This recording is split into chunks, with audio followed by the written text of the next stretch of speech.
उत्तर प्रदेश, उत्तराखंड, पंजाब, गोवा और मणिपुर में विधानसभा चुनाव की तारीखों का ऐलान करने के साथ ही भारतीय निर्वाचन आयोग यानी इलेक्शन कमीशन ऑफ इंडिया ने आदर्श आचार संहिता भी लागू कर दी है। अब आचार संहिता क्या होती है, कब से कब तक ये लागू रहती है और इस दौरान क्या प्रतिबंध लगाए जाते हैं, यही सब हम आपको बताएंगे आज के इस वीडियो में। नमस्कार, मेरा नाम है गिरिराज सिंह राठौड़ और आप देख रहे हैं जनहित टाइम्स। आपने देखा होगा कि किसी भी राज्य में चुनाव की तारीखों की घोषणा होने के साथ ही वहां सबसे पहले राजनीतिक पार्टियों के पोस्टर हटना शुरू हो जाते हैं। वजह है आचार संहिता। देश में स्वतंत्र और निष्पक्ष चुनाव कराने के लिए चुनाव आयोग कुछ नियम बनाता है। चुनाव आयोग के इन्हीं नियमों को आचार संहिता का नाम दिया गया है और आचार संहिता कहते हैं। लोकसभा हो या फिर विधानसभा चुनाव, इन दोनों ही चुनावों के दौरान इन नियमों का पालन करना सरकार, नेता और राजनीतिक दलों की जिम्मेदारी होती है। आचार संहिता यानी model code of conduct MCC, इसके लागू होते ही पूरी सरकारी मशीनरी यानी प्रशासन से लेकर राज्य की सरकार तक एक तरह से चुनाव आयोग के नियंत्रण में रहते हैं और इस दौरान हर छोटे से बड़े काम तक के लिए चुनाव आयोग से परमिशन यानी कि इजाजत लेनी पड़ती है। चुनाव तारीखों की घोषणा से शुरू हुई आचार संहिता मतदान और मतगणना के बाद नतीजों की आधिकारिक घोषणा के साथ ही हट भी जाती है। चलिए अब आपको बताते हैं कि कौन कौन सी वो चीजें हैं जिन पर प्रतिबंध लगता है और क्या कुछ बदलाव आचार संहिता के दौरान होते हैं, इस टाइम पीरियड के दौरान होते हैं। सबसे पहला कि सार्वजनिक धन का इस्तेमाल किसी भी विशेष राजनीतिक दल या नेता को फायदा पहुंचाने के लिए नहीं हो सकता है या उनके काम के लिए नहीं हो सकता है। सरकारी गाड़ी, सरकारी विमान, सरकारी बंगले, वो तमाम सरकारी सुविधाएं जो आपको मिल रही हैं बतौर नेता या फिर बतौर मंत्री, उनका चुनाव प्रचार के लिए इस्तेमाल नहीं किया जा सकता है।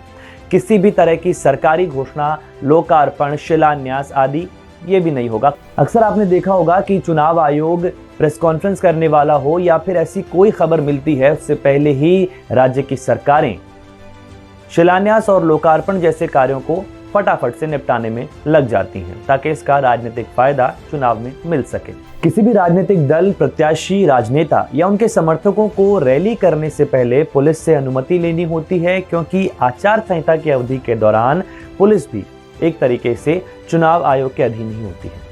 किसी भी चुनावी रैली में धर्म या जाति के नाम पर वोट नहीं मांगे जाएंगे, इसे लेकर भी आचार संहिता में कड़े नियम रखे जाते हैं। अब एक सवाल और उठता है कि अक्सर चुनाव से पहले या चुनाव की सुगबुगाहट से पहले ही राज्य की सरकारें, राज्य में जो मंत्री होते हैं, वो अपने चहेते अफसरों को रखना चाहते हैं और जिन अफसरों को वो नहीं चाहते हैं अक्सर उनका ट्रांसफर भी आप लोगों को देखने को मिलता है। ऐसी खबरें सामने आती हैं। तो ऐसे में आचार संहिता लगने के बाद क्या कोई ट्रांसफर हो सकता है? बिल्कुल भी नहीं। आचार संहिता लगने के बाद किसी भी सरकारी अधिकारी का वहां की राज्य सरकार ट्रांसफर नहीं कर सकती है, स्थानांतरण नहीं कर सकती है। और अगर ऐसा बहुत ज्यादा आवश्यक हो जाता है तो उसके लिए भी चुनाव आयोग से परमिशन यानी कि अनुमति लेना जरूरी होता है। आचार संहिता के दौरान क्या कोई मंत्री या फिर नेता लाल पट्टी की गाड़ी और सायरन के साथ घूम सकता है? सायरन तो हालांकि बंद हो चुके हैं, लेकिन लाल पट्टी की गाड़ियां आज भी चलती हैं। तो ऐसे में आचार संहिता के दौरान वो नेता या मंत्री ऐसा नहीं कर सकते हैं। अक्सर ऐसा देखने को मिलता है कि अलग अलग राज्यों में चुनाव की तारीखें अलग अलग समय पर सामने आती हैं। अपने अपने 5 साल पूरे होने पर राज्य में चुनाव होते हैं। तो ऐसे में कोई फेस्टिवल या फिर किसी प्रकार का त्योहार जब आ जाता है तो क्या उस दौरान सम्मिलित होना नेताओं का, और ऐसे में जैसे इफ्तार पार्टी, फर्ज कीजिए किसी नेता ने अगर इफ्तार पार्टी दी है तो क्या उस इफ्तार पार्टी का खर्च चुनावी खर्चे में जोड़ा जाएगा या फिर क्या वो खर्च सरकारी खर्चे से निकाला जाएगा? तो वो खर्च सरकारी खर्चे से बिल्कुल भी नहीं निकाला जाता है। आचार संहिता में इसे लेकर भी नियम है। आचार संहिता के दौरान सरकारी खर्चे से विज्ञापन करवाना भी निषेध होता है, इसकी भी अनुमति नहीं होती है। फर्ज कीजिए राजस्थान में कांग्रेस की सरकार है और उत्तर प्रदेश में भाजपा की सरकार है। ऐसे में अगर इन राज्यों में चुनाव होते हैं तो फिर राज्य में जो सरकार है वो सरकारी खर्चे से कोई भी प्रकार का विज्ञापन नहीं करवा सकती है। इसके लिए सख्त मनाही है। चुनाव के दौरान राजनीतिक पार्टियां शराब और पैसे का भी जमकर इस्तेमाल करती हैं और मतदाताओं को लुभाती हैं। तो ऐसे में शराब और पैसे का इस्तेमाल करके मतदाताओं को लुभाना और एक तरीके से वोट खरीदने की ये कोशिश भी मनाही होती है। अगर आप ऐसा करते हैं तो आप पर दंडात्मक कार्रवाई हो सकती है। इसके अलावा शराब के ठेकों, तेंदुपत्तों, ऐसे अन्य उत्पादों की नीलामी करना, उनके लिए निविदा निकालना भी मना होता है। साथ ही ये भी जान लीजिए कि किसी भी राजनीतिक पार्टी को चुनाव के प्रचार के लिए धार्मिक स्थानों का इस्तेमाल करने की भी मनाही होती है। यानी कि आप मंदिर, मस्जिद, गुरुद्वारे, गिरजाघर, इसके अलावा किसी भी धार्मिक स्थान पर जाकर के वहां पर किसी प्रकार का कोई राजनीतिक जुलूस या फिर सभा नहीं कर सकते हैं। वहां से भी आप अपना प्रचार नहीं कर सकते हैं। चुनाव की मॉनिटरिंग करने वाले रिटर्निंग अधिकारी के यहां पर पर्चा दाखिल करने के लिए जाते समय रिटर्निंग अधिकारी के ऑफिस की परिधि में मात्र 3 वाहनों को ही जगह दी जाती है। जिस भी पार्टी से आप आते हैं, 3 से ऊपर वाहन वहां पर अनुमति नहीं मिलती है। आपके साथ आपके समर्थक पहुंचते हैं और काफी सारा रैला भी चलता है। ऐसे में कई बार ये भी देखने को मिलता है कि समय से जब प्रत्याशी ऑफिस में नहीं पहुंच पाते हैं तो उनके नामांकन निरस्त भी कर दिए जाते हैं। चुनाव आयोग आपको स्कूल या कॉलेज जैसे किसी भी शैक्षणिक संस्थान के ग्राउंड या फिर मैदान में प्रचार के लिए अनुमति नहीं देता है। वहां पर भी आप कोई भी सभा या फिर अपना चुनावी प्रचार नहीं कर सकते हैं।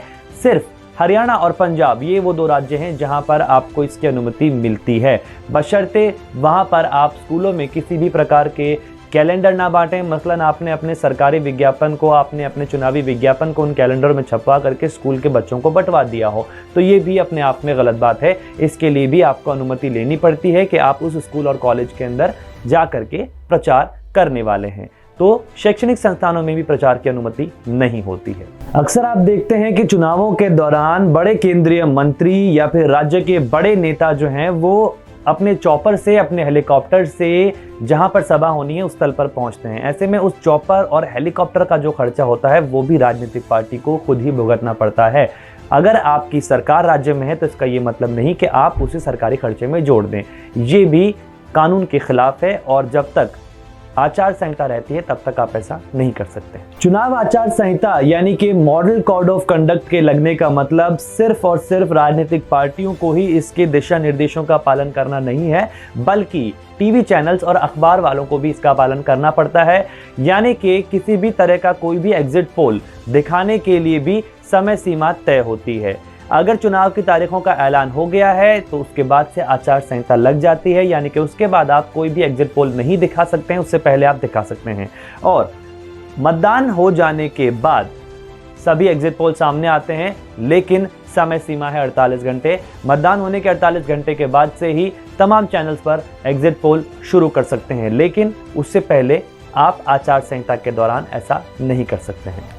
इसके अलावा जिस बात को लेकर अक्सर सबसे ज्यादा विवाद होता है वो है लाउड स्पीकर।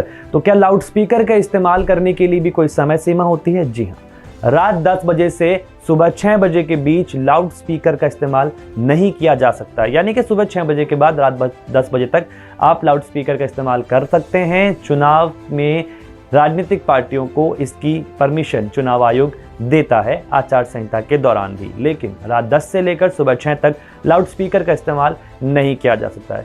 तो अगर आपके आसपास भी इस तरीके के किसी नियम का उल्लंघन होता है आचार संहिता के दौरान, तो आप इसकी शिकायत सीधे चुनाव आयोग से कर सकते हैं। फिलहाल हमारे इस वीडियो में इतना ही। आपको ये वीडियो कैसा लगा कमेंट सेक्शन में ज़रूर बताएं। अगर आपको हमारा ये वीडियो पसंद आया तो इसे लाइक करें, शेयर करें और चैनल को सब्सक्राइब करें।